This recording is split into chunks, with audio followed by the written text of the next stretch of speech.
నీ చరిత్ర నువ్వు చెప్పుకుంటే అది పూర్తి చరిత్ర అవుతుంది. అదే ఇతరులు చెబితే అర్ధ చరిత్ర, అర్థం పర్థం లేని చరిత్రగా మిగిలిపోతుందని అంటాడు చాణక్యుడు. ఈ విషయాన్ని బలంగా నమ్ముతారు చంద్రబాబు నాయుడు. ముఖ్యమంత్రుల లిస్టు రాస్తే అది చంద్రబాబు ముందు తర్వాతగా రాయాలి. ఆయనకున్న చాదస్తం అంతా ఇంతా కాదు, ప్రతిదీ పర్ఫెక్ట్ గా జరగాలని అంటారు.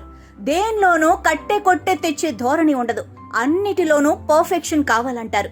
అటు సాంకేతిక రంగంలోని మెలకువల నుంచి ఇటు నదుల అనుసంధానం వరకు అన్నింటినీ ఆయన క్షుణ్ణంగా పరిశోధిస్తారు.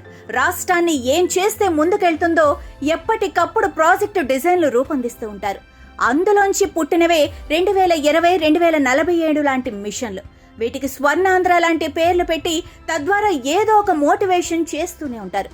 నిజానికి చంద్రబాబుకున్న రాజకీయ అనుభవాన్ని బట్టి చూస్తే అది దేశాన్నేలే బుర్ర. ఆయన కన్నా తర్వాత మొదలైన మోడీ రాజకీయ ప్రస్థానం ప్రస్తుతం దేశ ప్రధానిగా ఉంటే, వాల్ స్ట్రీట్ జర్నల్లో వార్తలకెక్కిన బాబు మాత్రం విభజనాంధ్రకు రెండో మారు సీఎం అయినందుకే రాష్ట్రపతి అయినంత సంబరంగా ఫీల్ అవుతున్నారు.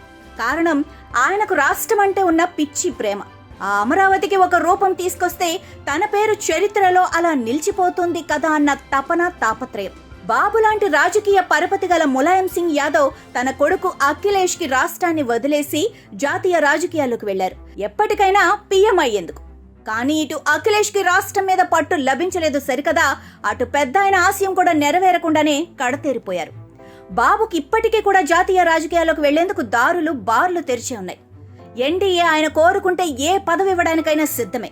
కానీ తన పార్టీ వారికి ఏదైనా ఆ పదవిని పంచుదామని చూస్తారే తప్ప తన ప్రమోషన్ కి ఎక్కువగా ప్రయారిటీ ఇవ్వరు. కారణం రాష్ట్రం మీద ఆయన డెడికేషన్ అలాంటిది.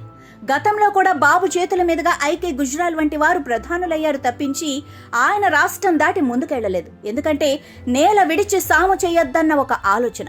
ఈ ఎన్నికల ఫలితాల సమయంలో బాబుకు ఇండియా కూటమి నుంచి ఆఫర్లు రాలేదని కాదు, కానీ తాము ఎన్డీఏ కూటమిని చూపించి గెలిచాం, దానిలో ఉండి మాత్రమే రాష్ట్రానికి వీలైనంత మేలు చేయాలన్న నిబద్ధత. ఇప్పుడు చూడండి, పోలవరానికి నిధులు అందుతున్నాయా? విశాఖ ఉక్కుకు 11,500 కోట్ల నిధులొచ్చాయా? రైల్వే జోన్ వచ్చిందా? ఇంకా ఎన్నో ప్రాజెక్టులు చేతికొస్తున్నాయా? ఇవన్నీ బాబు స్థిరంగా ఒకచోట ఉండటం వల్ల జరుగుతున్న లబ్ధి. ఇప్పుడు బనకచెర్లను సైతం ఒక దారికి తెచ్చే ఏర్పాట్లు చేస్తున్నారు చంద్రబాబు. తద్వారా రాష్ట్రానికి మేలు చేయాలన్నదే ప్రధాన ఆశయం.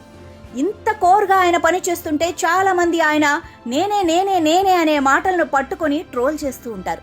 అమరావతికి క్వాంటమ్ వ్యాలీ, డ్రోన్ హబ్ ఇలా రకరకాల ప్రయోజనాలను కలిగించడానికి అహోరాత్రులు కృషి చేస్తున్నారు. కానీ వైసీపీ బుర్ర ఎక్కడాగిపోయింది? పాల ప్యాకెట్ల మీద హరిహర వీరమల్లు బొమ్మలు వేసి ట్రోల్ చేసే దగ్గర ఆగిపోయింది. ఏదో ఒక రకంగా దృష్టి మరల్చుతూ బాబును ఎప్పుడు ఆడిపోసుకోవటం దగ్గర నిలిచిపోయిందంటారు విశ్లేషకులు.